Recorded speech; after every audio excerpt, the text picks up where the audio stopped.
Я приветствую вас, дорогие друзья, уважаемые гости и подписчики моего канала. Всем большое спасибо, что 5 числа июня, в этот четверг, вы настроились на волну и настроили свои гаджеты на прямой эфир со Степаном Демурой. Он на связи. Степан Геннадьевич, приветствую вас. Добрый вечер. Я на самом деле очень рад сегодняшнему эфиру, потому что кроме, последние эфиры мы с вами там обсуждаем Украину, Стамбул, и сегодня тоже будем обсуждать, но тут, кажется, все идет по абсолютно накатанной, понятной схеме. Попытаемся там, разобраться, что будет. Это действительно там очень интересные, скажем так, последствия разговора Трампа и Путина. Опять эмоции Зеленского. И вот говорят одни, что этой ночью, а некоторые дают 48 часов, состоится вот массированный удар, ответ, да. Поговорим об этом обязательно, но почему я ждал эфира? Потому что мы сегодня сможем с вами, действительно охватить глобально шарик. Потому что и Трамп с Си Цзиньпином созвонился, и тот его позвал в Пекин, а тот говорит, приеду обязательно. И с Ираном очень интересная диспозиция. Нетаньяху шалит, как обычно, а Макрон мечется, что делать с Нетаньяху. То есть, придавать обструкции или нет. В общем, на самом деле насыщенная тема для разговора сегодня, да, вот эта геополитическая ситуация, потому что еще тут Маск фронтой выступил экономической, говорит, Трамп делает не то, сейчас обрушится все. Ну и кроме Маска там еще куча экономистов с именем говорят, ой, беда будет этим летом. Вы как специалист по терминологии ой, беда, я думаю, найдете, что сказать и по этому поводу. Друзья, всем большое спасибо, что присоединяетесь. Пожалуйста, подпишитесь на Демуру, телеграм-канал его в описании к этому видео. QR-код, который видите на экране прямо сейчас, возможность, никого не дожидаясь, ворваться вне очереди со своим вопросом, мнением, пожеланием на экран, если работает этот сервис донатов, то пожалуйста. Спасибо всем за суперчаты, суперстикеры и, конечно, за участие и активность. Самая лучшая поддержка — это ваш лайк и внимание. Хороший, добрый комментарий. Можно даже не дожидаясь конца эфира, а прямо сейчас написать к этому видео. Ну и традиционно вопросы из сообщества YouTube, клуба зрителей и чата трансляции в финале нашего сегодняшнего эфира. А начнем, как всегда, с опроса. Как вы оцениваете летнюю катастрофу доллара и коллапс экономики США? Что это? Варианты ответов. Пугалка для дискредитации Трампа. План МАГА. Обезжиривают глобалистов. Все серьезно. США лопнут. Готовимся. И еще один вариант. Хороший повод закончить войну в Украине. Давайте вот так вот. Понятно, что это в разброс, разношерстные варианты. Каждый голосует, как ему нравится, за какой-то из этих 4. Если вам эти 4 предложить, что бы вы выбрали? Пришлось бы выбирать, на самом деле, несколько фраз из разных вариантов, потому что, смерть доллара у нас носит такой явно выраженный 4-летний характер, потому что в долларе существует 4-летний цикл, и, соответственно, когда мы идем на низ этого цикла, уже близко к низам, все в один голос начинают хоронить доллар, что уж в этот раз-то точно. Там уважаемые инвестдома выдают прогноз на 26 год, что политика Трампа похоронит доллар, еще что-то. Но на самом деле у нас есть две возможности на низы 4-летнего цикла. Это вот, условно говоря, в июне, ближе к концу, если не здесь, то через 20 торговых недель, 20 календарных недель. Поэтому остается только немножко усываться, смотреть на всех этих экспертов, как на говно. Я обычно делаю, уж извините. Благо делаю это публично уже много, не один десяток лет. Вот в американской экономике действительно все плохо. Там реально все плохо, в том смысле, что потребитель накрылся бербок. Я тут хапнул цивилизации, поэтому вы сказали, что там плохие слова говорю. Но это перецивилизованное слово. Бербок и полный бербок. По смыслу вы понимаете, что это значит. В честь анал Лены Бербок. Это как это? Поэтому... Генассамблею возглавила ООН. Да. Ей дали за ее мужественное противостояние кровавому кремлевскому режиму. Она получила синекуру. Поэтому потребитель накрывается медным тазом. Как мы видим, все попытки Трампа что-то делать приводят к обратному результату. И на самом деле рост доллара, мощный рост доллара, который будет, он будет как раз вызван экономическим коллапсом не только США, а во всем мире. Потому что порядка 60% всех долгов в мире, они номинированы в долларах. Соответственно, занята огромная короткая позиция по доллару. Когда у вас начинаются серьезные проблемы в реальном секторе и на рынках, вам нужно что? Доллар, чтобы закрыть свои позиции и вернуть долг. Получается такой мощнейший шорт-сквиз по доллару. Вот, поэтому доллар не умрет, он, как птица Феникс, воспрянет. Причем очень сильно вверх, но при этом все остальное порухнет. Причем сильно и надолго. Друзья, в общем, голосуйте, кто что понял, какой вариант выберете вы насчет доллара. Перейдем как бы к нашей основной свистопляске. Мы вернемся еще к Илону Маску, к фронде, так сказать, Трампу, его решениям. Я знаю, как вы горячо и пламенно относитесь к Дональду Фредовичу, но... Теперь официальное имя Тако, мистер Тако. Этот внук Фридриха. К нему приехал Мерц, ну же какая история. Это, видимо, он у Зеленского нахватался, пока там в поезде ехал туда, назад. Мерц, да, во время встречи. Сразу с салфеткой приехал Трамп, что ли? Надо что-то, я к тому, что нахватался, надо что-то подарить, да. А если Зеленский пытался подарить какой-то бутафорский пояс Усика по боксу, то Мерц умнее поступил. Он взял, скорее всего, это дубликат там из архива сделанный. В общем, документ свидетельства о рождении деда Трампа. Фридрих, так звали деда Трампа, собственно, да, в христианской... Да, и был он императором. Ага. Да, и, в общем, Фридриха, так сказать, документального привез Мерц и вручил Трампу. На самом деле, очень, кроме шуток, очень важная встреча. Все там ждали какой-то, ну, скажем так, какой-то неловкости где-то как-то. Нет, все очень так достаточно прошло неплохо. Мы поговорим о Германии и США. Но смысл в чем? Свежее, вот только что, вот буквально во время нашего эфира, заявление Трампа. Придется позволить Украине и России немного побороться, прежде чем заключать мирное соглашение. Вы видите это в хоккее, вы видите это в спорте, когда судьи позволяют им подраться пару секунд. Позволяют им подраться немного, прежде чем разнимать их, сказал президент США. Очень интересная неделя.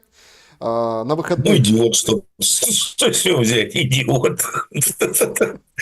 Или, говоря словами известного персонажа из известного фильма, сказочный долбоеб. Кто его только из психушки выпустил. Ну, потому что смотрите, неделя на самом Трамп, деле... с одной стороны, ну, при чем здесь Украина, да? Ну, Трамп признал словами Руби, что США ведут прокси-войну с Россией посредством Украины. Тут эта самая домашняя нига у британцев, теперешний лидер консервативной партии. Если вы думали, что Сунок был дном, британцы покопали дно. У них теперь такой лидер. Разговаривала она в прямом эфире по поводу геноцида в Газе.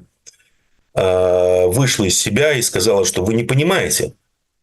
Израиль и Украина – это наши прокси. Они ведут наши прокси-войны. О как! Все признали. Поэтому, когда все эти попытки Трампа сказать, что ну, это мол, Украина с Россией воюет, это не мы воюем, типа мы над схваткой. Разнимать уже никого не придется, я думаю, после произошедшего в эти выходные. Хочется надеяться. Ну, посмотрим. Неделя очень такая насыщенная. Понятно, что выходные, в общем, подрывы железнодорожных путей. Ну что, вот если Путин позвонил начальству по просьбе патриарха Московского, поговорил с начальством, потом позвонил Тако, наверное, сказал: Тако, ты знаешь, что тут столько напортячил, накосячил. Это самое, заверни свою хлеборезку. Мы тут немножко разберемся сами. Ну, Тако сказал: да, конечно, можно воевать. Почему нет? Я подожду, хорошо. А что за цирк был с вот этим постом, который написал, потом удалил? Фактически сегодня вся пресса говорит о том, что фактически Трамп разрешил Путину бить по Украине.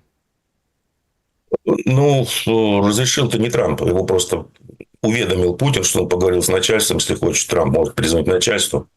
Поэтому давай-ка ты сам гуманись чуть-чуть, мы тут разберемся без тебя. А потом можешь помиротворцевать немножко.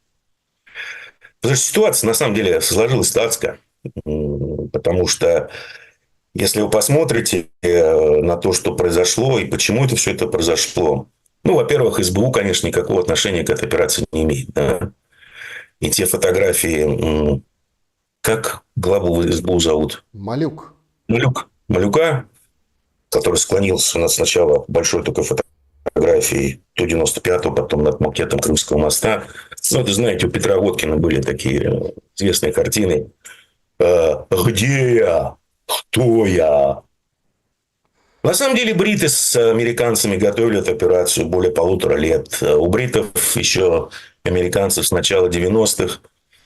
Ну, и по сей день они тоже вербуют. Завербовано огромное количество агентуры в России. На разных уровнях, в том числе на высших уровнях, что в правительстве, что в Думе. Конкретный пример, на который почему-то не обращают внимания наши российские патриоты, это то, что американцы буквально за 5 месяцев до начала войны слили что? План наступления. Если вы помните, я тогда посмотрел этот план и просто начал смеяться, потому что, да, ну, ребят, ну, какой слабоумный будет так наступать? Но нашлись такие слабоумные. И я был неприятно удивлен. Дном. Вот. Что говорили бриты? Бриты говорили о том, что, ну, чего вы все боитесь? Это ядерная доктрина России, это все пустышки, русские блефуют. И вот они через свою агентуру организовали, ну, такое красивое, но коряво исполненное, потому что атаковали 5 баз, получилось что-то повредить, по большому счету, только на одной базе.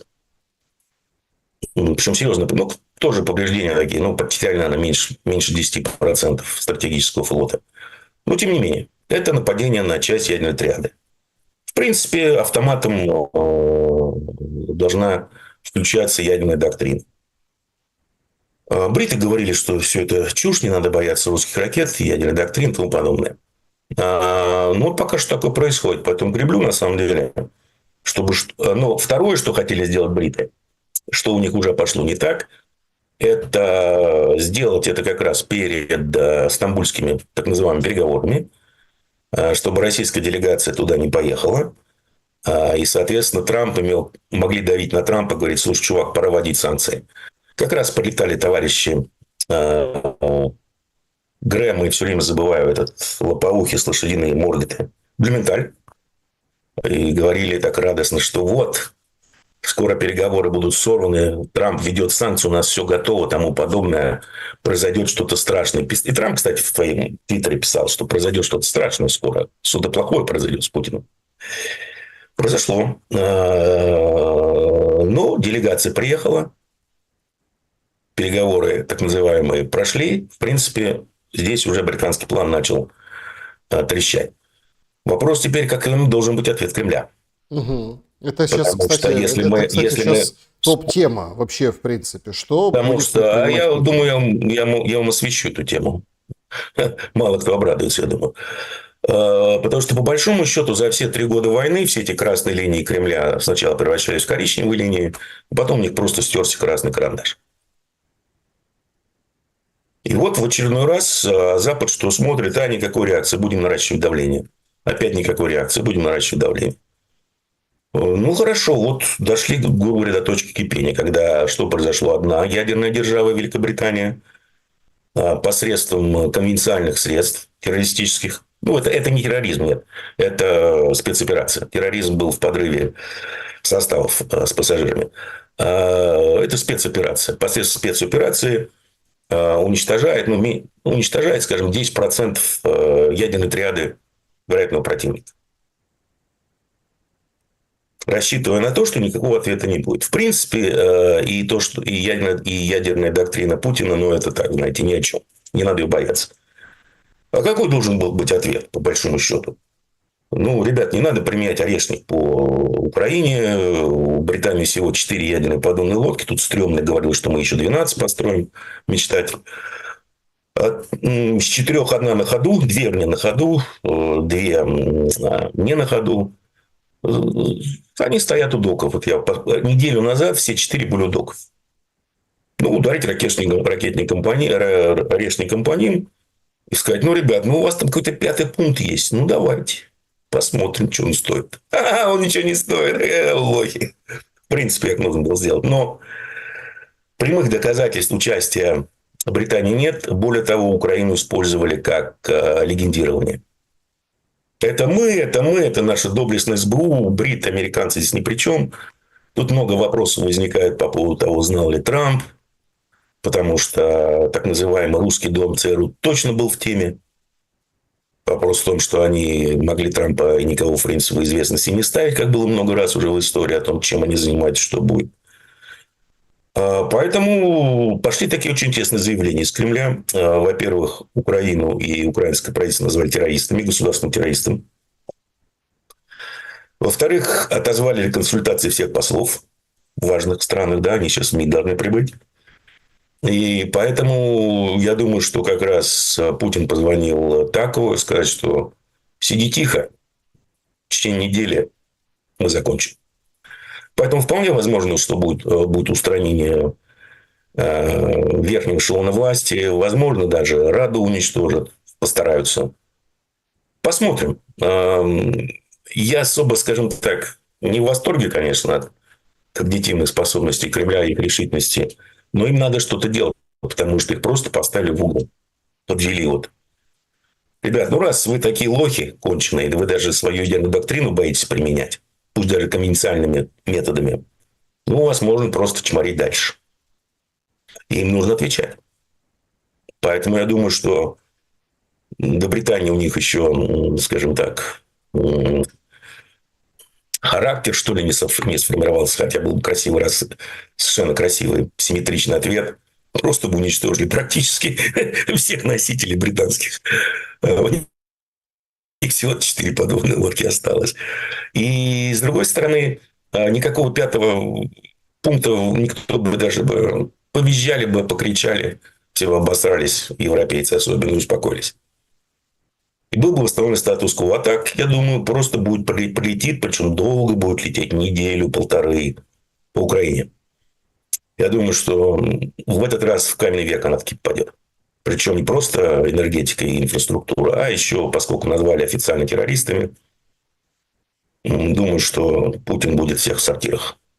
Потому что, еще раз, первый раз назвали официально террористами, и второй отозвали от послов для консультаций.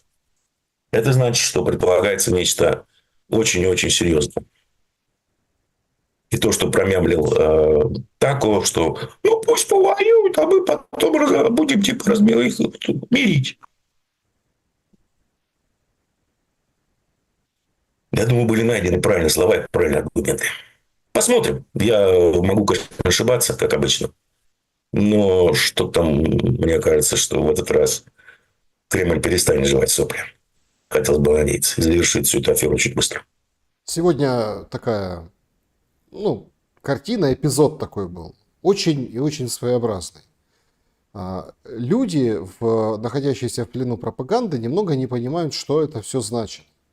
Я буду, конечно, спорить, потому что я журналист, буквоед в этом отношении. То есть Путин не назвал киевскую власть и киевский режим террористами.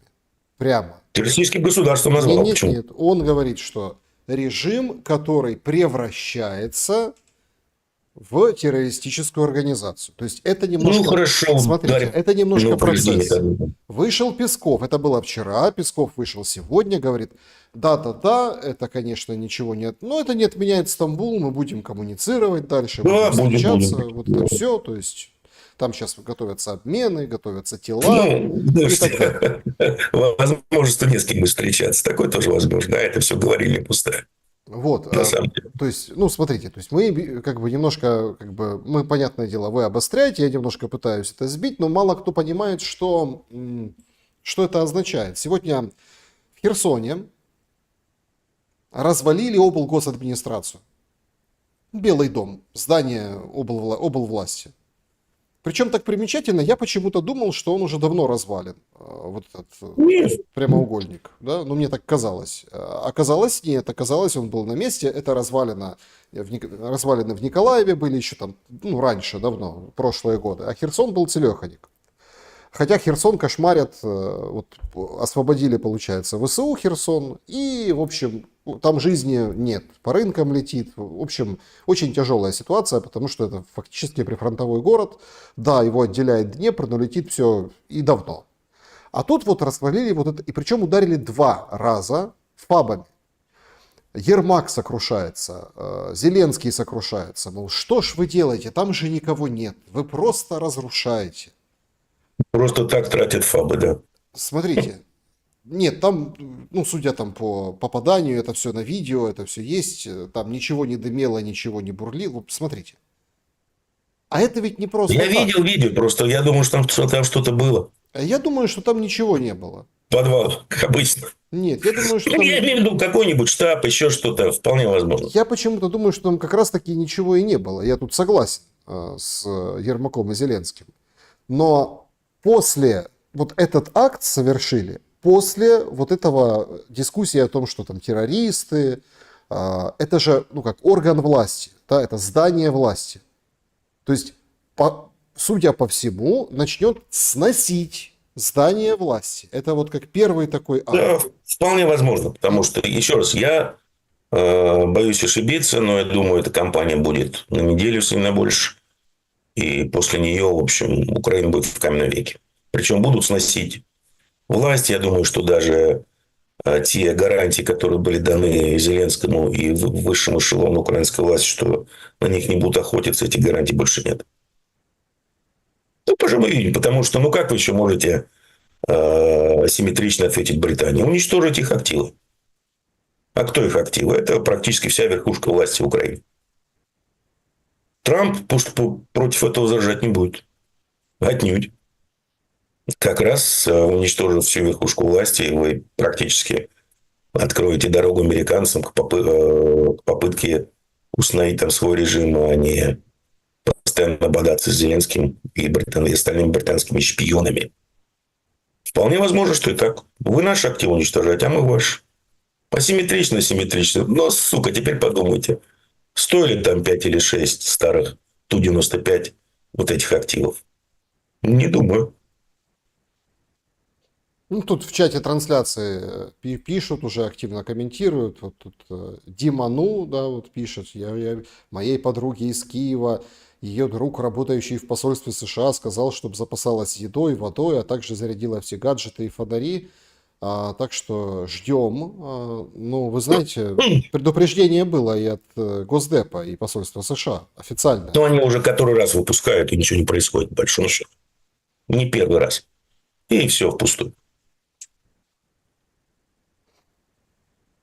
Хорошо, а что после? Ведь такое ощущение складывается, что условно Зеленский и команда, говоря, ну вот это же доходит до смешного. То есть подрывы железных путей, ну, железной дороги, никто на себя не взял, ГУР только Буданова взял в Мелитополе. Ну, мол, типа, мы диверсию совершили, смотрите, вот так вот у них там гуркит, да, у них там грохот на железной дороге. И это все в один дни те же дни, и сегодня тоже там подрывали пути. То есть это вот как бы грязная работа за ГУР. Но везде, хоть тушкой, хоть чучелом, вписывают Малюка и СБУ. Ну, правильно, потому что, насколько я понимаю, всю эту выгребную яму, которая называется украинская политика, у Буданова какой-то авторитет есть. Даже какой-то рейтинг среди населения. Кем мы можем... Трогать его нельзя. Бритый вообще задницу порвут за это. Ну, давайте раскрутим что-нибудь вот в этом поле. Раскрутим ему рейтинг. О, у нас тут Малюк бегает. СБУ, какая разница, ГУР, СБУ, вот мы сейчас его будем раскручивать. Чем ведь прославился Буданов-то? Ну, своим садизмом и тем, что брал на себя всю ответственность за все операции Ми-6. Это же Буданов, это же ГУР все сделал, а не Ми-6. Так и этот Малюк взял на себя ответственность за супероперацию Ми-6. Нормально. Это мы сделали, это не они. Ну и какой у него теперь поблизости, какой рейтинг, великий малюк. Еще и Крымский мост подорвал заодно. Поэтому Как-то я не... думаю, просто Как-то не... раскрутка идет очередного персонажа, чтобы попытаться нивелировать то, чего не будет. Или будет, не знаю. Какие-нибудь выборы, еще что-нибудь. Так просто А интересно. привезут в голубом вертолете этого самого легитимного и скажут: «О, мы восстановили историческую справедливость. Рули!» Кроме шуток. Ну, вы прикалываетесь. Ну, в каждой шутке есть доля правды. Я думаю, что через неделю уже мало кто будет прикалываться в Украине. Потому что я думаю, что, вот еще раз, я не могу говорить, анализировать кремлевских, потому что с когнитивным функционалом там все очень-очень грустно. Но по тому, что подгоняется тема терроризма, и потому, что отозвали послов на консультации, это значит, готовится что-то очень серьезное. И потому что так вот там промямлил, что ну вот пусть они подерутся, типа мы туда лезть не будем. Прошел сигнал, команда самого верха. И я думаю, что все было, сигнал был спущен, и все было согласовано как раз во время телефонного разговора, который состоялся по просьбе патриарха Кирилла с Папой Римским. Так Папа Римский вроде как Ватикан сообщает, говорит Путину: Путин, сделай жест к миру. Да, к миру. Ну, правильно, после того, что произойдет, мир приблизится очень быстро. Логично, логично. Напишут многие, наверное, в комментариях, ну, Димура хорохорится, какие-то... Я не хорохорюсь, понимаете, я сразу отвечу тем людям, что мне глубоко фиолетово их мнение о себе и вообще мнение окружающих о себе, оно мне абсолютно Ну, или фиолетово. как запугивание, или хорохорится. Нет, да, Ну, ребят, когда я последний раз вас запугивал, я говорю всегда то, что происходит. Говорили, будет эскалация. Получите, распишитесь. да. Но эскалации еще не было. Она только начинается. Кого винить? Исключительно вас самих. Движение какое-то лютое идет на Сумском направлении, и все вроде как, знаете, ну, нет, комментируют, конечно, но... А что тут скажешь, да? Ну То что, есть, резервов нет. Все деньги, которые были потрачены на строительство линии обороны, сами знаете, где, в чьих криптокошельках. Единственное, там у ВСУ есть достаточно... Была сейчас, потому что уже выносят, по-моему, вторую неделю или третью. Достаточно крупная группировка в Черниговской области, которая, наверное, планировалась для атаки на Белгородчину. Но, возможно, ее остатки будут использованы для флангового удара наступающим в Сумской области. Я не знаю. Но там все грустно. Причем, еще раз, Сумская область жила прекрасно. Никто ее не бомбил, никто ее не трогал, пока Зеленский не стал ее оборонять, вторгнувшись в Курскую область. Все там было хорошо, никто не трогал. Причем Зеленский уникальный человек на самом деле. Если вы посмотрите, сколько уже лидеров стран полегло после его рукопожатия, а потом отметите, что каждый раз, куда он куда-то едет и фотографируется, то название этого населенного пункта очень скоро фигурирует в сводках освобожденных территорий. Суммы в последний угол снимочек. Степан Геннадьевич, но смотрите, тут же очень важен план после. Я еще раз повторю эту мысль, мы так не зацепились, да, в развитии. Ну так этого же, по сути, как бы это цинично не звучало, нечто подобного и нужно добиться Зеленскому, чтобы в очередной раз Нет, заявить на весь мир, нет, что смотрите, нет, уничтожают людей, инфраструктуру, жизнь, весь мир, нет, спасибо нет, всем, все как нет. воспрянут Я вам объясню, почему. и вмешаются. Никто никуда вмешиваться не будет. По одной простой причине, что по прошлому поведению кремлевских Запад совершенно правильно сделал вывод, что они за базар не отвечают. Их можно гнобить. Поэтому они рассчитывали, что, во-первых, с пылу жару откажутся от стамбульских переговоров. Этого не произошло. Мудрый ход, надо отдать должное, мудрый. И второе, они рассчитывали, что странная военная операция так и останется странной военной операцией. Я думаю, что странная военная операция, она уже перестала быть. Еще раз, я не знаю, что там задумали кремлевские, свою голову никому не приложишь, но еще раз. Первое, террористы начинают обзывать, ругаться. И второе, отозвали послов для консультации. Значит, что будет что-то серьезное. И третье, то, что Трамп сказал, ну пусть подерутся еще, пусть повоюют, а потом мы их будем разнимать. Не знаю, я бы на месте украинцев напрягся, причем очень сильно. Нет, ну сейчас, конечно, сообщают, из Киева там люди уезжают, туда немножко Параллел, западнее, ну, параллел. куда-то там, да, вот подальше. Причем еще раз, ведь какой еще плюс от всего этого может быть? До сих пор Запад не получал, скажем так, никакого материального ущерба серьезного и политического от всего дела. Но теперь представьте, что в стране вообще нет электричества совсем. Ну, нет его и не предвидится. Это дорого. Что случится на западной границе?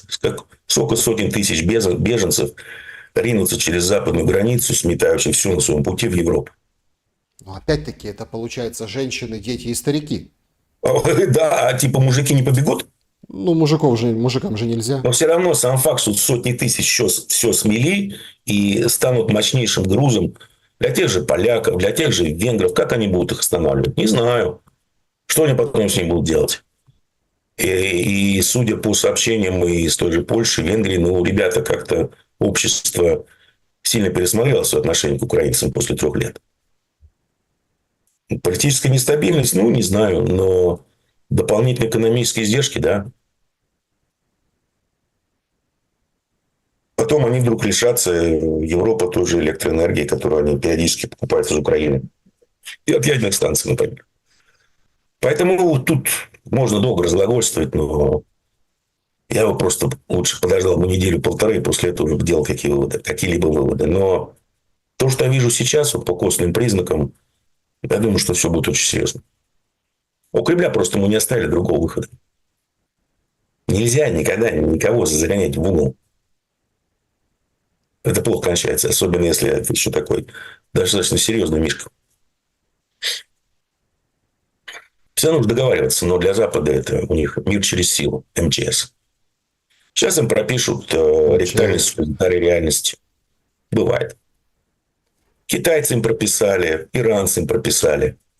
Все нормально, у Трампа уже там все разработано, чтобы очередное получить.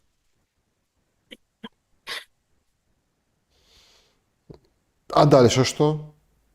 Хороший вопрос. А дальше что? Посмотрим, насколько хватит Украины, чтобы она могла сопротивляться.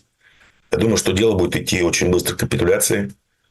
Я думаю, Зеленского ликвидируют, всю верхушку ликвидируют. По поводу Рады не знаю, потому что много раз Кремль говорил, что вот Рада типа единственный более-менее что-то там легитимное у нее осталось. Не знаю.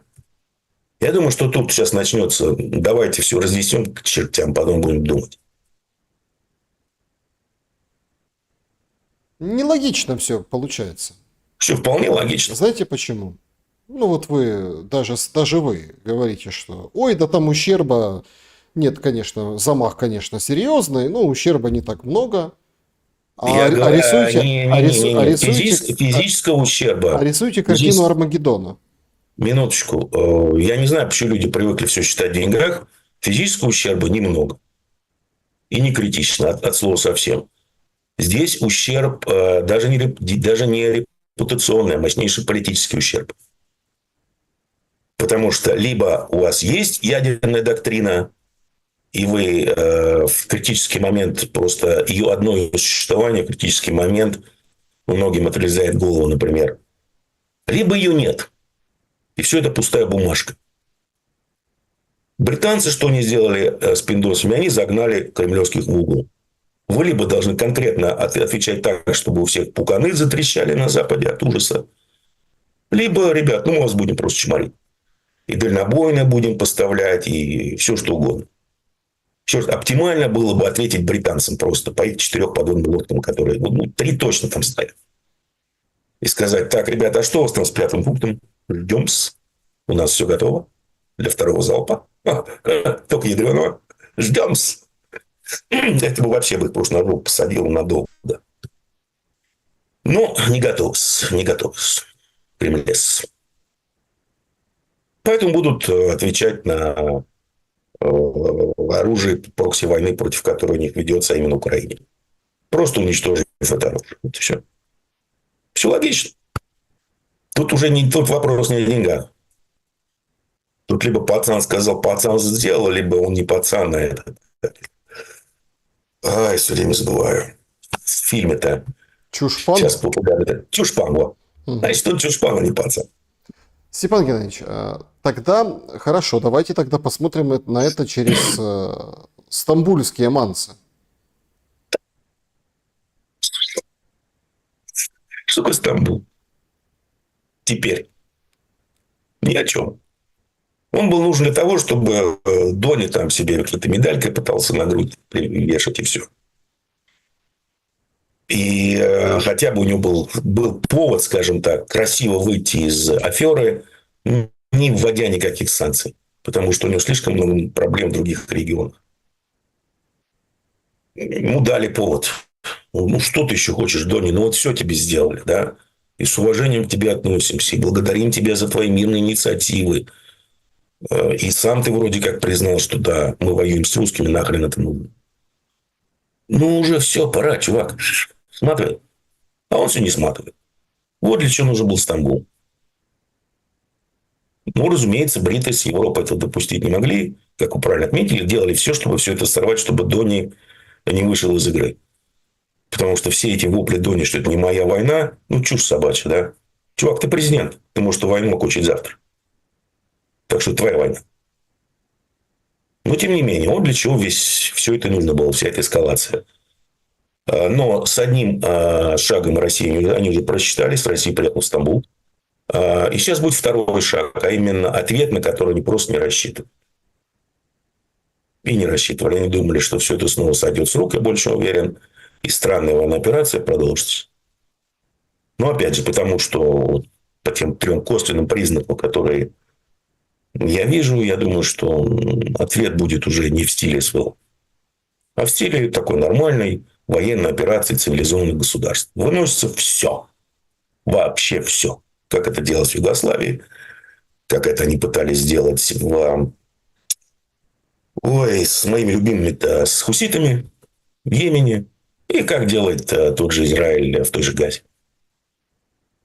Они цивилизованные, мы нет, поэтому да. Чтобы попасть в цивилизацию, мы должны вести себя как цивилизованные люди. Но с другой стороны, это вот если смотреть вот под этим углом, есть же можно посмотреть под углом другим, что как раз таки мирное население не тронут. Не тронут, не. Ну, мы же не еврейцы, не будут трогать. Оно пострадает из-за отсутствия элементарного отсутствия электроэнергии, воды и всего остального. Еды. Ну, как вы без электроэнергии можете хотя бы хранить пищу? Все эти сказки о том, что все пересядут на генераторы, ну, давайте рассказывайте кому другому. У вас потребление электроэнергии, если не ошибаюсь, там идет в гигаваттах. Где вы возьмете столько генераторов на гигаваттах? Все мало. Логистика рушится вообще вся. Да? Ну вот мосты, говорят, не могут разрушить Да россияне. глупости это все. Прекрасно они сносятся. Ну, полно пролетало по мостам, хорошим железобетонным сносило. Кто это говорит, почитайте историю создания Искандера. Для чего он создавался. В том числе для выноса мостов. Тут же головная часть Искандера, привязанная к МиГ-31, кто называется кинжал. Там кинетическая энергия плюс 500-600 килограмм заряда. Что она сделает с любым мостом? Она просто разнесет. Просто одной лишь кинетической энергии хватит. Поэтому ТТХ, как говорится, посмотрите, для чего создавались эти изделия. Просто, ну так нельзя, мы же не такие. Это нехорошо, то нехорошо. Ну сколько может? Я еще Опять-таки, раз даже не пытаюсь напугать, я просто вот да, может вы обычно даете как-то... у 10% от аудитории они что-то понимают. И это самое главное, потому что у них есть еще время принять какие-то элементарные действия, чтобы спасти свою жизнь и жизни своих семей. Остальные, ну, ребят, такова жизнь, увы. Значит, друзья, напишите, что думаете в комментариях. Очень интересно будет почитать ваши комментарии. Опять-таки, кто-то вот считает Тимуру, говорит, выдает желаемое за действительное, это все Z-пропаганда, это вот, ну вы поняли. То есть, вот таким. Хотя, как бы, как ни Ну, крути, Тимура не зетник. да, абсолютно вот. Как говорится, у меня есть очень много оснований, причин смотреть на таких людей, как на говно, что я и делаю. И не скрываю этого. Не хотят понимать, не хотят слушать. Их проблемы. Я, скажем так, не мать Тереза. Вы уверены, что Запад не даст никакого ответа? А что, единственное, чем они могут ответить дальнобоем. Ну, и что-нибудь еще замутить эдакое на территории России. Благо, еще раз, агентурная сеть здесь от и до высших кабинетов. Могут, могут. Но еще раз, весь смысл вот этого упражнения, которое будет сделано, показать Западу, что, во-первых, мы вас всех в рот, да, на ваши принципы, на ваши угрозы и все остальное. Поэтому посмотрите, что стало с ними, как мы наплевали на все ваши предупреждения, красные линии и тому подобное. В следующий раз прилетит по вам. Вот что будет сделано, по большому счету. Потому что, еще раз, кремлевским не оставили выбора. Ну, И судя по почему? тем действиям, которые делают... А какой у них выбор? Еще раз. Их загнали в угол. Им показали, либо их жупел работает, я имею в виду ядерная доктрина, которую все боялись все эти годы, таким образом практически слив Украину, если так разбираться. Либо это пустышка, и можно делать все, что угодно. Тут все очень просто, здесь другого выбора не дано. В Кремлевске нет другого выхода, как показать, на примере Украины, что делать. Ребят, мы такие же отмороженные, как и вы. Мы не такие, как вы, мы в 1000 раз хуже. Если у них хватит ума это сделать, я буду только аплодировать. Если нет, ну, извините, вас будут чморить дальше, чушпаны. Здесь все пришло уже к моменту, когда вот либо пацан, либо чушпан. Выбирайте, как говорится. Я думаю, что Запад от слова совсем не готов к реакции Кремля. В данный момент. Вот. Ну чего, Трамп готов. Да к чему он готов, слушайте, ну, к чему он готов? Он готов съесть там такое и запить Кока-Колой диетической. Вот к чему он готов. А что может сделать Трамп? Вот что может сделать Трамп? Вот реально, вот здесь такой коллективный Запад. Ну, Только, как-то только дать бить все. дальнобоем. Сказать все. 500% пошлин на Китай, 500% пошлин на Индию. Только почему-то Трамп позвонил китайцам и сказал, ой, так больно попка от редкоземов, ой, ой. 500%. Ну-ну. Все несколько запущено оказалось в этот раз. То ли к счастью, то ли к сожалению, не знаю. Тут пользователи интересуются, что будет с ландшафтом, да, Ничего. когда снесут Ничего. мосты, ну и так далее. и так Ничего не далее. будет. Ландшафт останется, я надеюсь, в этот раз, в эту эскалацию нетронутым. К тому же. Все будет зависеть от реакции Запада. Сможет уже полететь конкретно. И, кстати, Трампу об этом было сказано, как мне объяснили. Что, чувак, сиди ровно, иначе прилетит. Может прилететь. Реальная вундервафля. Да все серьезно, вы даже нам не представляете, насколько серьезно. Это очередная, на самом деле, ошибка Запада. Вот реально, потому что... Вернее, даже ошибка глобалистов. Потому что, ну, Брит – это глобалист. Да, и Европа – это глобалист. Их поймали. Просто их поймали на их очередной ошибке. И все. Красиво поймали. Писали про вот до операции Фура Малюка и Крымского моста по поводу взрывов на железной дороге писали, что это типа какое-то подобие рязанского сахара. Ну, украинские паблики в основном, мол, Вполне смотрите. возможно. Тут же ведь, понимаете, не столь важно, кто сделал, столь важно, кого повесить. АСК возьмет под козырек, что ему скажут, и напишет любой коммент. Поэтому я думаю, что там будет уже однозначно. Еще раз, я не знаю деталей, кто это сделал, что это сделал. Но здесь, кто это сделал, значения вообще не имеет от слова совсем. По-простому, на кого это повесить официально. Я думаю, что несложно догадаться, на кого. Но с другой стороны, смотрите, террористический акт Россия официально увязала с Будановым и ГУР в Крокусе, помните? Ну, когда Да, ловили там по брянским лесам, да, да. Хотя и ничего грозились и не показывали. произошло. Вот и о том же. Ничего не произошло. Еще был сделан вывод, что так они чушпаны.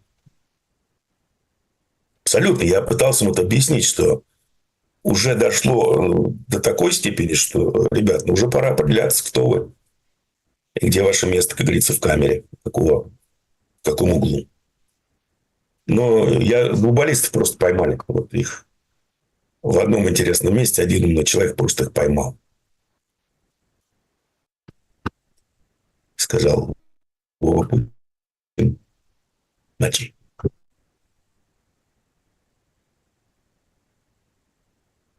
Мне это кажется, могу ошибаться.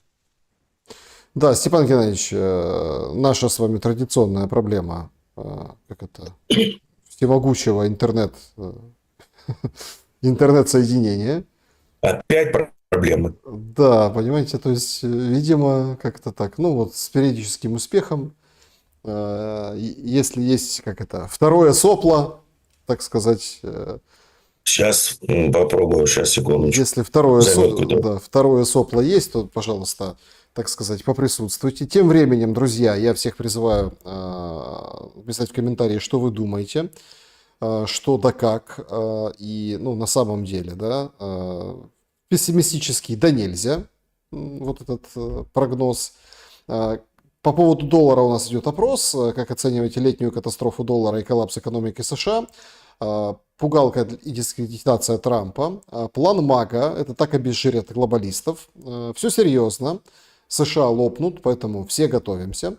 Или хороший повод закончить войну в Украине вот этим одномоментным шагом, когда, ну вот это по принципу ковид. Был ковид, ковид не спит, а потом раз, и все закончилось.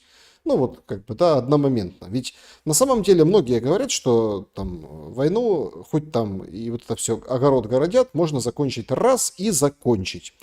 Интересные сейчас происходят как бы события, разворачиваются. Трамп, который раз критикует Трампа за пошлины, за вот эти, скажем так, его экономические шаги. Значит, вот он говорит, что тоже там, да, они как бы пообщались о том, что Илон Маск говорит, без меня Трамп проиграл бы выборы. Трамп говорит, я очень разочарован Илоном, я много для него сделал, у нас были отличные отношения, не знаю, сохранятся ли они. И вот после этих слов Трампа, ну тогда, вот сейчас мы наблюдаем, акции Тесла рухнули практически на 10% одномоментно, быстро, ярко, так сказать, и, ну, давайте будем, как говорится, откровенно, да, вот одного слова Трампа хватило для того, чтобы обрушить Маска. Хотя я помню раньше, и все помнят раньше, да, одного слова Маска хватало, чтобы там задрать. Вернулся.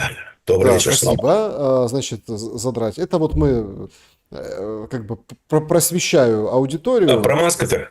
Про ссору Маска и Трампа. Трамп разочаровался в Маске, и акции Теслы рухнули. В общем, какая-то беда, Степан Геннадьевич. Не, ну, если вы помните, может, не у вас, но я открыто говорю, что, слушайте, эта сладкая парочка разлетится не позже, чем через 6 месяцев. Так оно произошло, потому что Маск, там, он и массовик затейник, и бизнесмен, а бюрократическая машина – это бюрократическая машина, и Маск привык работать в небольшой корпорации, а как стартапер. И еще раз, Путин как-то проговорился, на самом деле, что вы там можете понты кидать, все такие крутые, все правители мира, но к вам приходят дяди в черных костюмах с черными чемоданчиками, объясняют, что к чему. С чего все начиналось, что мы сократим расходы бюджета. Я тогда просто откровенно ржал над этим тако, над с этими магаистами. Потому что в данной экономической модели ни в одной стране вы не можете сократить расходы бюджета по определению. Потому что все это моментально просто в бербок улетит ваша экономика. Поэтому, ну, Маска так, типа, ну, иди там побегай, что-то поделай, 100 миллионов, спасибо большое. Что он мог получить взамен? Он мог получить взамен, во-первых, контракта на эту золотой дождь, простите, золотой купол. часть контрактов НАСА, то есть он туда пытался поставить своего человека. То, что в тот же день, когда ушел Маск, Трамп кандидатуру его ставленника с НАСА убрал. Хотя он прошел уже слушание в комитете. И в этом большом прекрасном биле, как говорит Трамп, да, а там на самом деле для Маска тоже очень неприятная новость, за счет которой он загребает кучу бабла, из-за которой является одним из, на самом деле, мало кто знает, мощнейших источников финансирования всех его игрушек. А это что? Это субсидия производителям лепестительских машин. Там их режет конкретно в этом предложении. И Маск тут же начал верещать: сука, тварь, я 100 лимонов дал, меня кинули. Вот что произошло. Да? Ну и разошлись они по своим углам. Значит, 37 триллионов, да, лезет туда, к этой отметке, госдолг США. Да. Это тот госдолг, которого быть не Если должно. я не ошибаюсь, пока что официальный лимит 31 триллион. Что-то такое. Ну, там уже 36 туда за с половиной. Ну, имеется в виду. Ну, то есть, вот 6 триллионов, если не произойдет. Кстати, так это заявил, что типа нужно вообще снять любой госдолг, потому что лимиты на госдолг, потому что политические несознательные силы могут использовать это для того, чтобы урушить американскую экономику. Но он прав. И попытаются. Какие политические последствия и будут ли они ссоры Трампа и Не Маска? знаю. Не знаю даже. Но по сравнению с тем, что происходит, это вот лично для меня какой-то информационный шум. Не знаю, даже не задумывался. Ну, настолько фиолетово реально. Нет, ну погодите, вовсю уже говорят о том, что летом доллар рухнет, ну то, с чего мы начинали. Ну, вот, да, вот сейчас Экономика не переживет, кошмар и Морг ужас. вынесли. Морг вынесли, да. Ну, хорошее будет дно мощное, потому что это будет дно второй волны, а потом пойдет мощнейшая волна вверх. Поэтому ждем. Но все к этому идет уже в прессе, в так называемых инвестиционных кругах.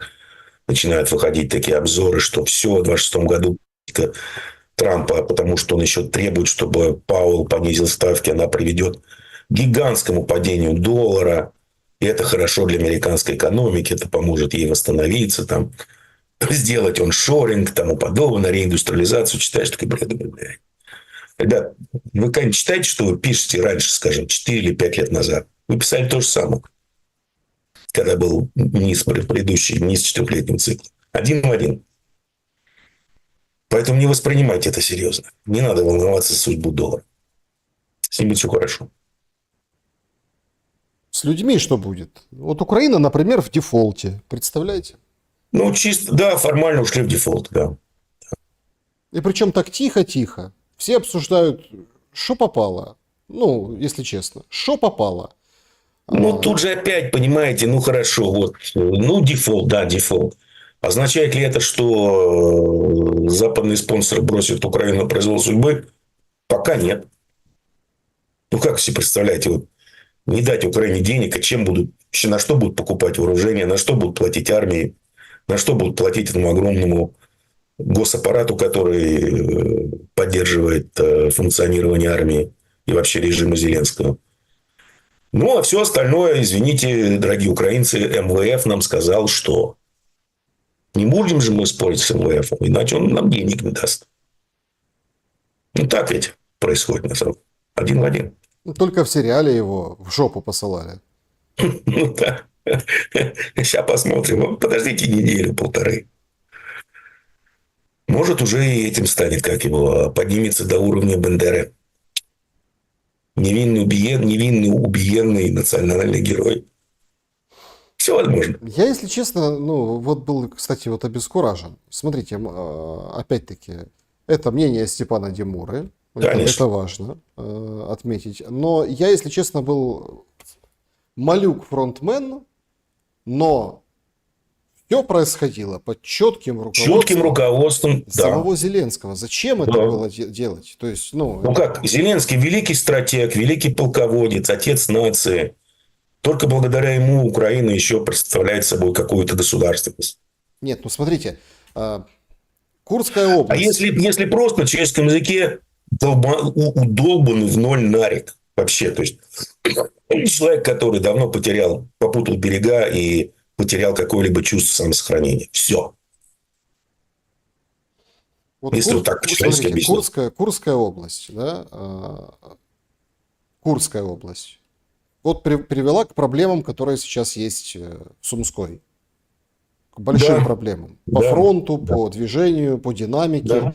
да. Суммы, которые, в принципе, мало кому были интересны. И там, в принципе, была нормальная жизнь. Как тот же Чернигов. Ну, кому не интересно? Черниговская, Сумская область вообще. Ну, то есть абсолютно. Нет, понятно, там в момент 22 года, когда там заходили, Ну, были бои. надо было идти на Киев, да. Да. Но тут же возникает другой вопрос. Какие тогда ходы есть у Зеленского? Потому Никаких. что Война до конца. мы периодически слышим о Беларуси интересную риторику. В очередной раз на встрече он повторил в Вильнюсе, мол, спросите у ваших спецслужб, что русские готовят. Ну, он постоянно говорит русские, русские. Ну, даже на украинском правильно россияне. Ну, а он говорит русские. Ну, язык-то Спросите. не родной. Нет, это специально делается именно Нет, да. по национальному, скажем так, да, этому признаку. То есть все там, все по делу делается, политически взвешено. Просто цель такая. И он говорит постоянно, что вот смотрите, что-то будет в Беларуси, намекая на учение, намекая еще на что-то. Степан Геннадьевич, есть ли вариант, что, ну, как бы выходом своеобразным из тяжелой ситуации, да, там, после ответа Путина, или во время ответа, или, ну, или вот этого, о котором сегодня говорили и говорят, и Трамп второй раз об этом сегодня говорил с Мерцем, что после этого война расширится, и это как бы вот, ну, вот, как А бы кто спасет. воевать-то будет, если не секрет? Кто воевать-то? Поляки? Украинцев резервов нет. Скорее всего, бриты подорвут Приднестровский кейс, чем полезут в Беларусь. Кем туда лезть конкретно? Поляки, либо украинцы. У украинцев резервов нет. Полякам нахрен это все сдалось. Одно дело языком молоть, другое дело принимать эти самые пластиковые мешки с трупами. Политически не очень хорошая идея. Ну есть еще эти шпроты-тигры. Ну там супер, конечно, армия, опасные ребята.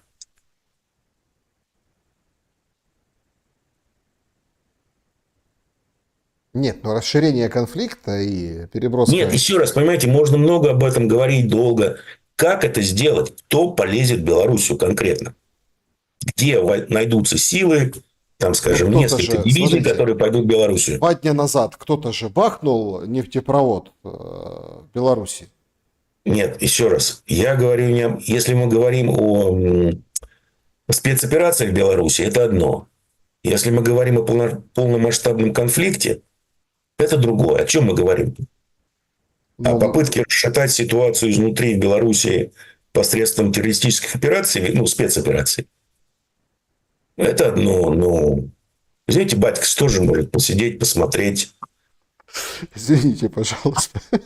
Позвонит снова Путин Степан Геннадьевич, патриарха Кирилла и скажет: батька очень сильно рассержен и очень хочет поучаствовать. Это просто конечно, какой-то... Это просто какой-то разрыв. Попалось мне. Мерц. Завтра, 6 июня, годовщина дня Д, когда американцы когда-то закончили войну в Европе. Трамп. Да, это был не самый приятный для вас день.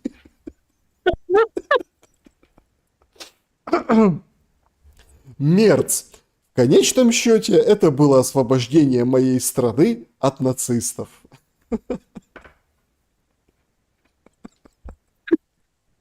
Слушайте, ну точно он агент Краснов. Трамп, агент Краснов, понимаете? Это диалог просто в лицах. Вы представляете, какие длинные у Путина руки, если он назначает президентов США?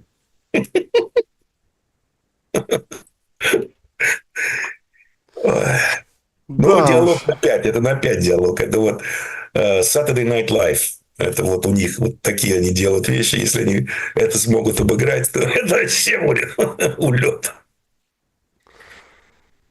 Да, Ну, значит, два слова об Иране.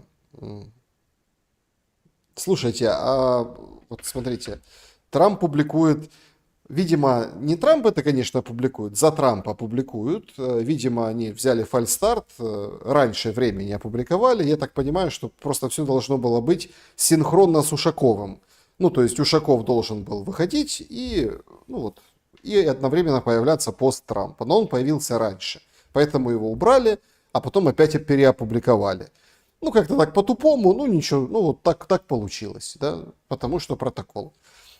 Все в эти полчаса или там 35 минут думали, гадали, подождите, а что происходит? Это что уже, ядерная война? В чем дело? То есть взял и убрал этот пост.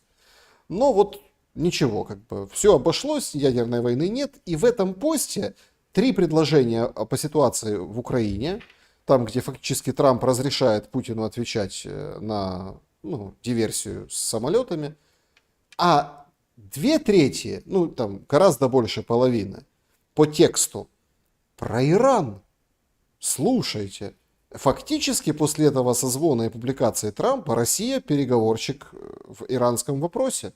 нет, ну все начиналось с этого на самом деле, когда еще был первый разговор Путина с Трампом, ну, в качестве конфетки было предложено Трампу помощь в переговорах с Ираном по ядерной проблеме. Ну, кто же знал, что Трамп такой дебил, да? Посмотрев на то, как они ведут переговоры, чего они пытаются добиться, ну, иранцы просто их на причинном месте крутят, и все. И сейчас тем же самым занимается Пекин, и вот, судя по всему, начала заниматься Москва. Ну да, переговоры идут, у нас через 2 недели будет скоро очередной прогресс, прорыв. Потом проходит 2 недели, да, у меня остался прекрасный телефонный звонок с моим другом, товарищем Си.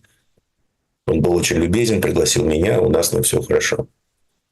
Но Трамп ждал звонка Си, например, да, а не сам звонить. Почему? Ну, потому что оказалось вдруг, что производить редкоземельные те же магниты в ближайшие 5 лет и вообще редкоземельные металлы ни у кого не получится. Единственный производитель, контролирующий 90% рынка, это Китай. И у Пентагона, вернее, у ВПК США, у автопроизводителей США начались очень серьезные проблемы с производством. Вот и все. Поэтому сейчас, когда что-то делаешь, вот, всегда рекомендуется подумать, посмотреть, оценить ситуацию, посоветоваться с экспертами, создать комиссию, составить план действий. Но это не про Трампа и его Dream Team. Поэтому сейчас вот, ну, все его просто крутят на причинном месте. Но он доволен, нравится. Ну, легкое головокружение от успехов у него, нравится, кстати, встречу. Да, друзья, давайте подведем итоги нашего сегодняшнего опроса. Как вы оцениваете летнюю катастрофу доллара и коллапс экономики США? По 16%, что все серьезно, США лопнут, готовимся. Или такой план МАГА обезжирить глобалистов. 25% хороший повод закончить войну в Украине. Ну вот, знаете, как переключатель. То есть раз, и все взяло и кончилось. Вот так вот, оп. Но на самом деле вот те, кто говорит, что обезжирить глобалистов, они тоже отчасти правы. Потому что если вы посмотрите на официальный состав глобалистов, да, и кто все это в основном продвигал и продвигает, то в основном у них все деньги в рынке, в банковской системе. Поэтому, если вы кладете рынки, кладете финансовую систему, ну, вы просто их оставляете с голыми тухисами и можете делать с ними все, что угодно. Поэтому вполне отчасти это так, но еще раз, когда вы собираетесь наносить сильный удар по своей собственной экономике, нужно как бы все-таки что-то просчитать, с кем-то, в общем, умнее посоветоваться, потому что команда Трампа с экономической точки зрения, что они там несут, что они, главное, делают, это просто сюр, понимаете, это сюр. Это вот... Я считал, что России не сильно повезло, вернее, скажем, очень сильно не повезло с нашими гуманитарными и фискальными властями. Слушайте, после пиндосов мы в одной лодке. Ну и побеждает, конечно, сегодня вариант. Это все-таки это пугалка для того, чтобы Трампа дискредитировать. 43%, Степан Геннадьевич, люди думают, что Трампа подставляют как раз-таки вот этими разговорами про ужас и кошмар в американской экономике. Ну, там реально начинается ужас, кошмар. Статистику просто посмотрите. Хотя чисто внешне все прекрасно. Финансовые условия прекрасные, они снова начали улучшаться, например. Доллар падает, все обещают инвестировать какие-то газиллионы долларов в американскую экономику. Дефицит, вернее, лимит госдолга вот снимут. Дефицит бюджета – это вообще ни о чем. Все будет прекрасно. Пауэлл понизит ставки, и Трамп получит суперэкономику. Ставки 0, доллар где-то там, ну, там далеко внизу. И американская экономика становится конкурентоспособной, создает зиллионы высокооплачиваемых рабочих мест, и то чудо, которое обещал Трамп, свершается. Я могу вам такую сказку рассказать. Ну, видать, ее все покупают. Ну, по всей видимости, да. Значит, переходим к вашим вопросам. Начнем с сообщества YouTube и потом перейдем в чат трансляции. Поехали. Александр, добрый вечер. Александр Степан. Ну, Степан Геннадьевич, как всегда, да? То есть Быстро, да. лаконично, вопросов много, чтобы, как это, да. большее число людей уважить, да, вашим вниманием. Если Или хотите, обидеть. да, если хотите следить за Димурой, следите в его телеграм-канале, ссылка в описании. Значит, добрый вечер. Александр задает вопрос. Необычный. Будут ли поляки захватывать Западную Украину и что на это скажут немцы с Россией? Сегодня уникальный случай. Ну, я позволю себе отклониться от вопроса Александра, о тезке. Значит, установили день, ну, как бы, трагедии, да, украинские националисты Волынской резни, да, приурочили, июль месяц, вот это. Причем в официальном тексте об этом дне, который устанавливается с этого, там, 11, по-моему, июля, могу ошибаться, не в числе 11, да, кажется, и они там выписали, что там украинские националисты истребляли поляков на восточных землях Второй Республики. Да.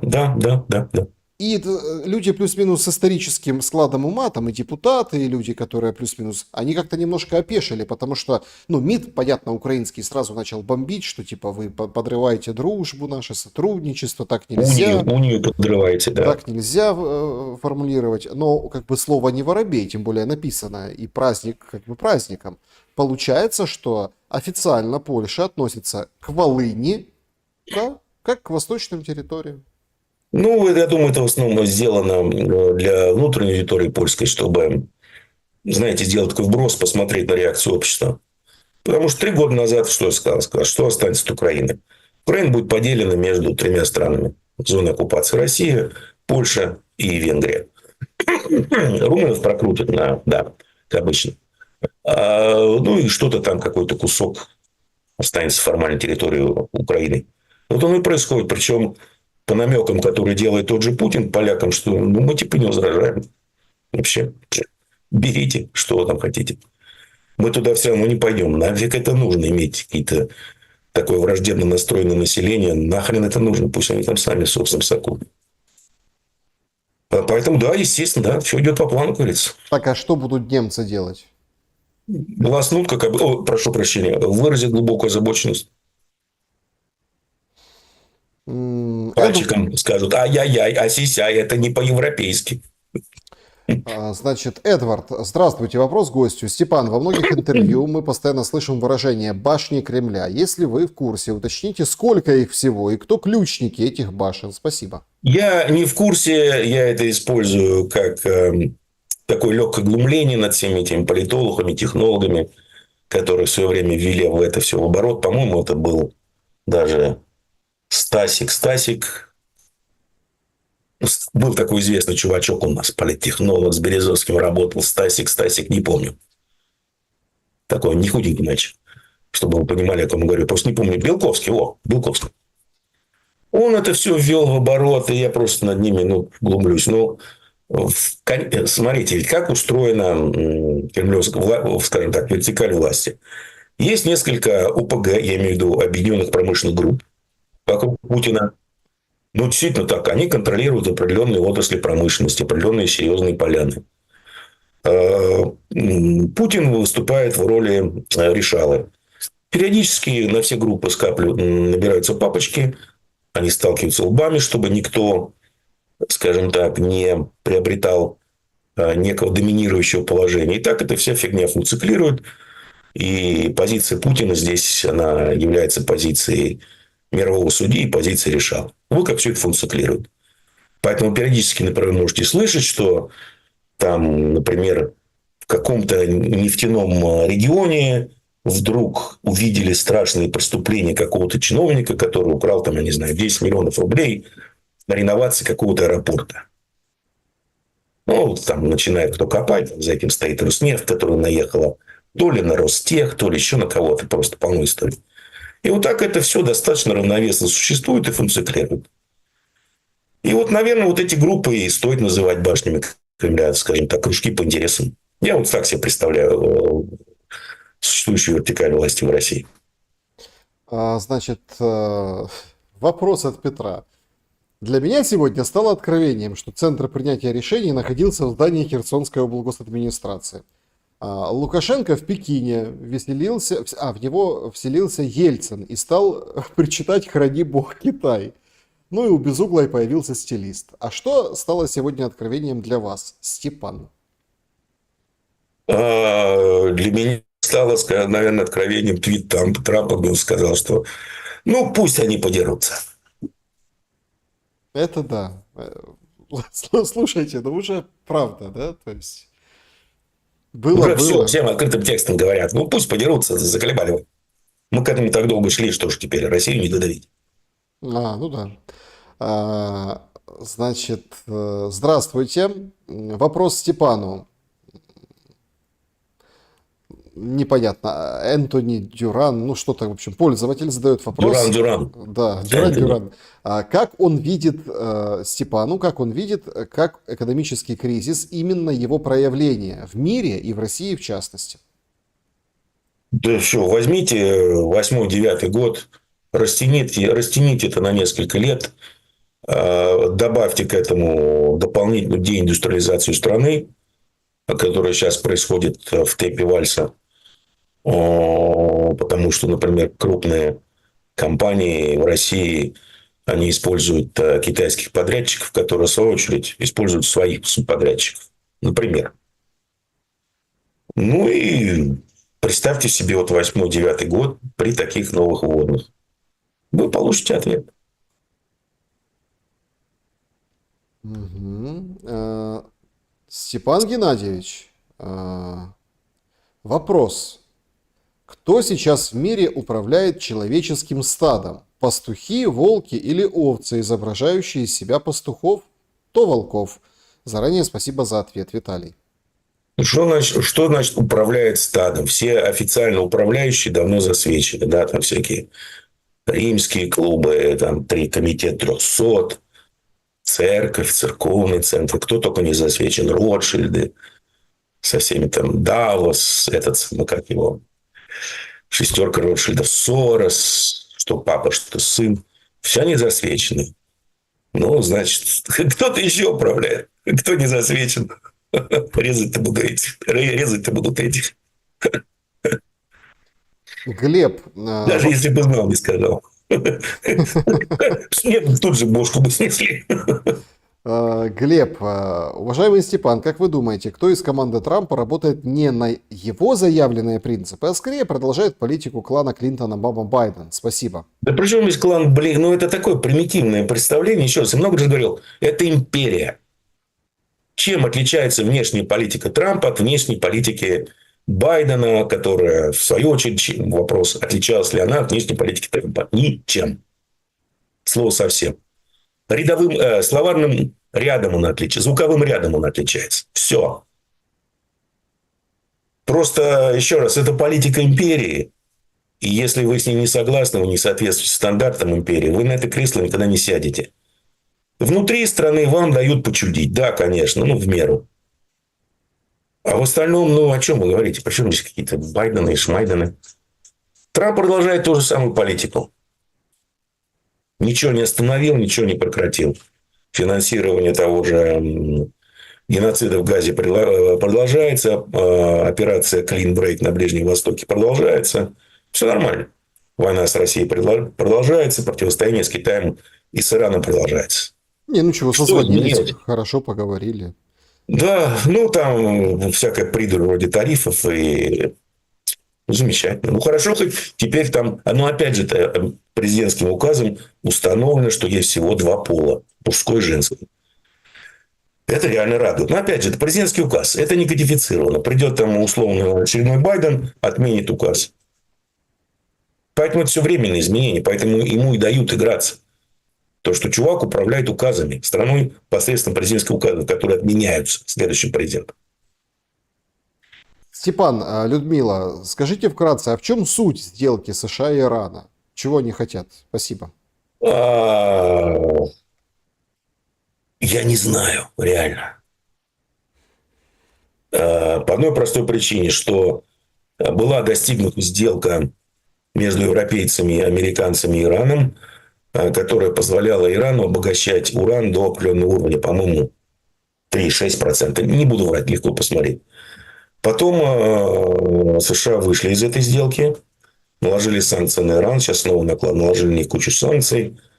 На самом деле просто предлог, да, потому что это все часть начала попытки сделать clean break, большой отрыв на Ближнем Востоке, а именно разделить Ближний Восток на две части. На восточную и на западную. Западную будет рулить пиндосы-британцы посредством своего ЧВК Израиль. А Иран единственный, кто может ему помешать, и мешает очень сильно. Поэтому все это рассматривается как некий такой, знаете ли, приглашение к игре, foreplay, чтобы была причина ударить по Ирану. Но уже поздно по нему бить. Самый, скажем так, умный из еврейцев – это бывший президент Беннет, написал, по-моему, пару лет назад в Нью-Йорк Таймс даже, по-моему, что, ребята, вы реально дебилы. По Ирану можно было бить лет 5-6 назад. Сейчас в ребушку. И еще раз, события во время этой победоносной войны, которая сейчас идет, я имею в виду со стороны Израиля на Ближнем Востоке победоносный, это и то, как раздолбали весь этот дырявую кипу, и то, как Израиль не смог ничего сделать против Ирана, против ПВО Ирана. Они, по-моему, показали, кто и что. Следующий вопрос. Александр и Степан, добрый вечер. Саня из Ульяновска интересуется у гостя. Слышали ли вы об крупнейшей утечке документации о ядерных объектах России? Недавно китайская Danwatch об этом рассказала, что якобы документацию по глупости сами же и слили. Заранее благодарю за ответ и всем добра. Слышал, не интересовался сказать, что это правда и нет, что там слили, и я не могу, просто не интересовался. Не интересует. Это, еще раз, это буря в стакане. Вот и все.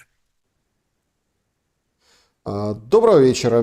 Меркель призналась, что Европа обманывала русских в нормандском формате. Американцы устами госсекретаря признались, что Украина их прокси на войне с Россией.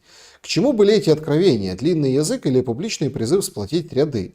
Ведь никто же за язык не тянул. Ни в первом, ни во втором случае. Я думаю, на самом деле, это такая продуманная политика. Разумеется, что ни Трампа и ни этого самого, ни Рубио. У них просто когнитивный функционал для этого не готов. А политика заключается в том, что пиндосы вдруг поняли, что они банкроты. Тянуть, как они говорят, выполнять роль мирового полицейского они больше не в состоянии. Значит, нужно уходить. А что значит уходить? Это значит, нужно уже не быть глобальным гегемоном, а быть гегемонщиком.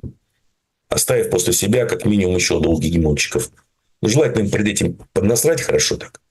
Ослабить их в силу возможностей.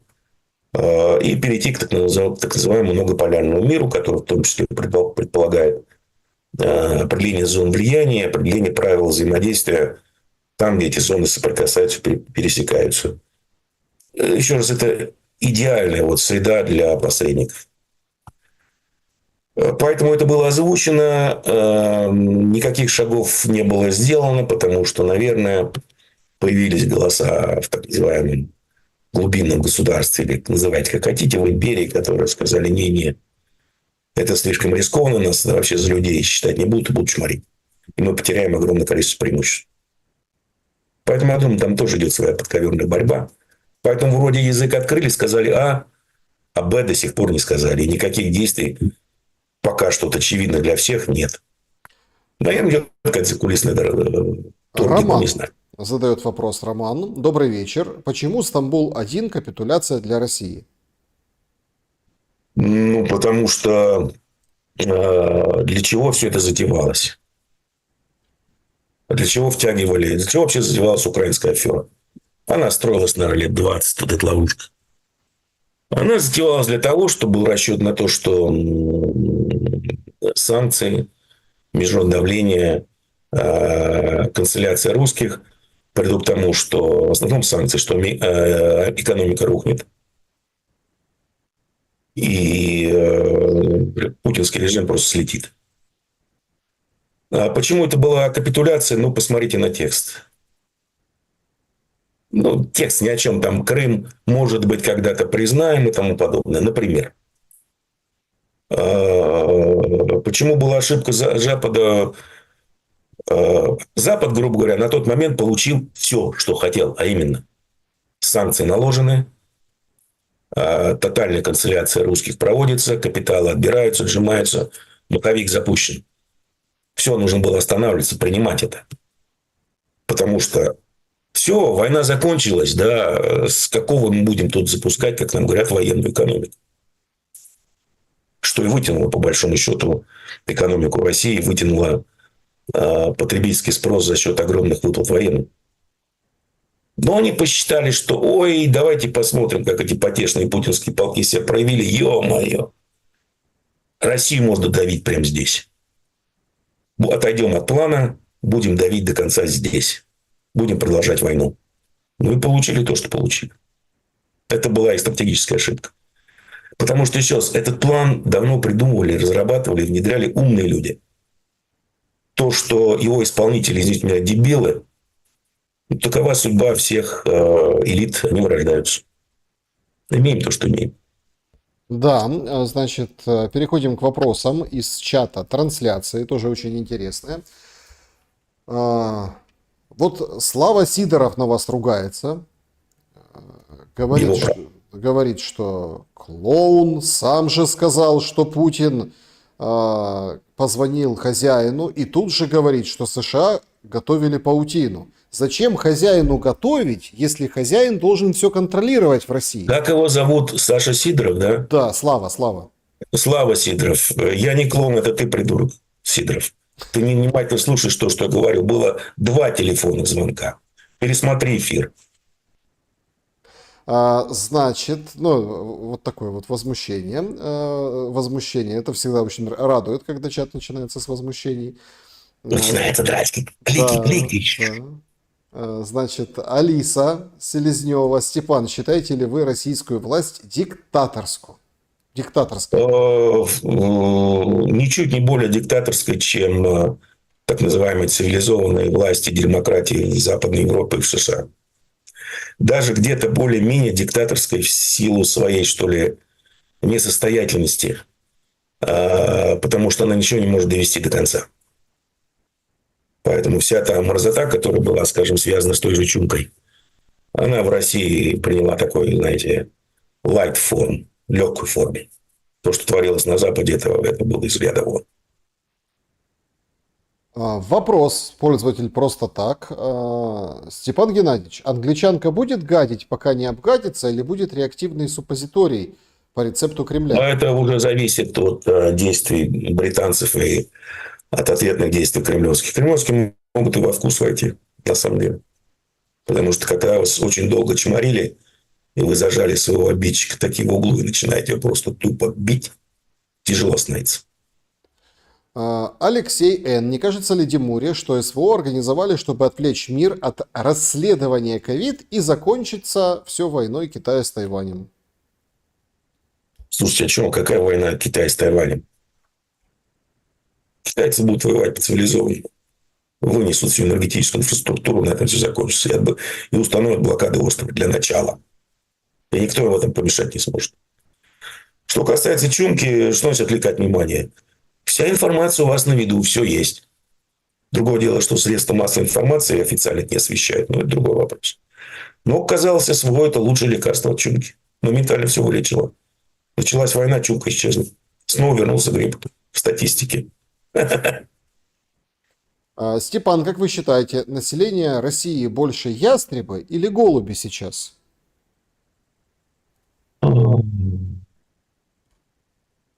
Тяжело, на самом деле, сказать, потому что я с толерасами не очень общаюсь.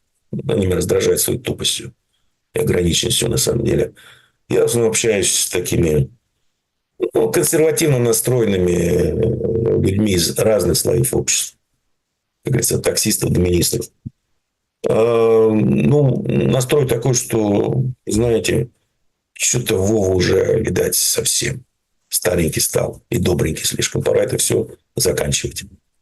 Причем заканчивать на наших условиях, чтобы те смерти, те жертвы, которые были принесены, были не напрасны. Вот такой настрой. Как его называть, не знаю. Лина Востроилова, а Украине, выходит, не на кого обижаться, сами себя предали? Ну да. Ну, смотрите, если мы виноваты в том, что якобы у нас Путин, вы виноваты в том, что вас Зеленский вас так банально кинули и использовали. Сколько у Тимуры котов? Ни одного, я их ненавижу. Эти мешки меня раздражают. Я люблю котов только заодно, когда можно подловить и нажать, наступить ногой на хвост. О, за это я могу много отдать.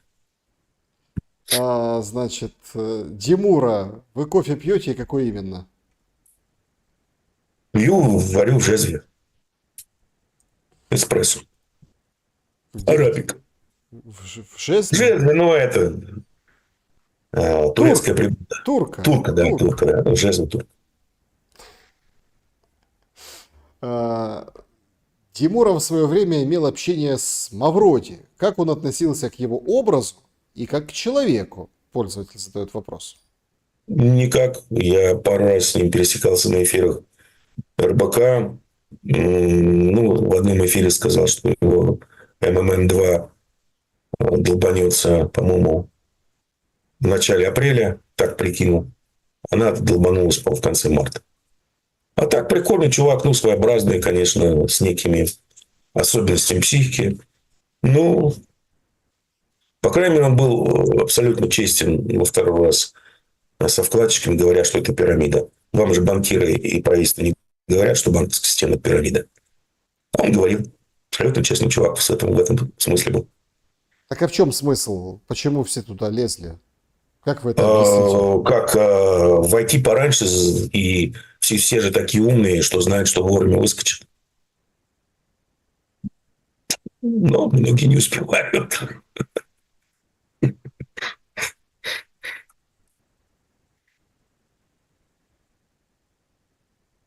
Так, значит, давайте еще пару вопросиков. Все-таки интересная у нас аудитория.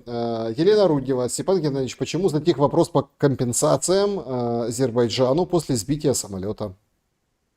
Там много чего затихло по отношению к Азербайджану. Азербайджан сейчас, насколько я понимаю, там немножко беспредельничает в отношении, скажем так, пророссийских активистов.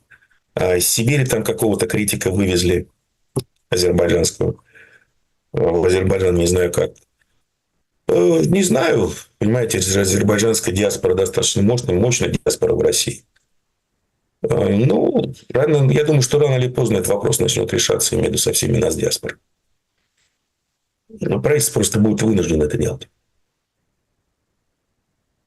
Угу. Значит, почему в сегодняшнем эфире Тимура мало смеется, спрашивает Андрей. Да, что-то как-то перспективки такие не очень веселые на ближайшее время. Над чем смеяться? Людьми, которые, скажем так, могут не проснуться завтра, это я считаю кощунством. Это да. Кто стоит за Россией, спрашивает Персь Алиев? Вам же 100 раз говорил Путин, Бог за нами стоит. И мы все в рад, вы все в ад. Ватикан. И я По, сказал, про- Бог. по Ватикан. просьбе РПЦ. Ну, ведь между Богом и землей же должен быть посредник, да. У Бога же таких, как мы, планет до мамы. Значит, тот должен следить, проводить его линию партийную. Вот Ватикан ее и проводит. А, Значит, будут ли санкции Путина против кадыровцев за беспредел в Москве Тут я знаю, спросите с Путина. похищением? Вообще какая-то лютая Спросите история. Это, как я называю, это специфика суверенной демократии в условиях правового государства. Не, ну нормально. Приехали, украли, а те, получается, задержали, полиция задержали тех, кто украл. В общем, такой цирк на дроте посреди Москвы. Как я говорю, кто на России пожил, тот в цирке не смеется. Значит, друзья, всем большое спасибо. Давайте вот завершим очень оптимистично. Вот Димура любит такие вопросы, я знаю. Степан Геннадьевич, насколько, по-вашему, мы близки к концу этой гребаной цивилизации? Значительно ближе, чем вы думаете. Люцифер уже вернулся. Скоро будем наводить порядок. А все, кто его предал, поверив Ягве, не доживут даже до страшного суда. Гарантирую. Как там? От топота копыт по полю летит. Да. Не надо находить в поле граномет. Степан Димура был моим собеседником сегодня. Спасибо за время и мысли. Удачи вам, спасибо. Друзья, берегите себя. Всем добра и света. Увидимся.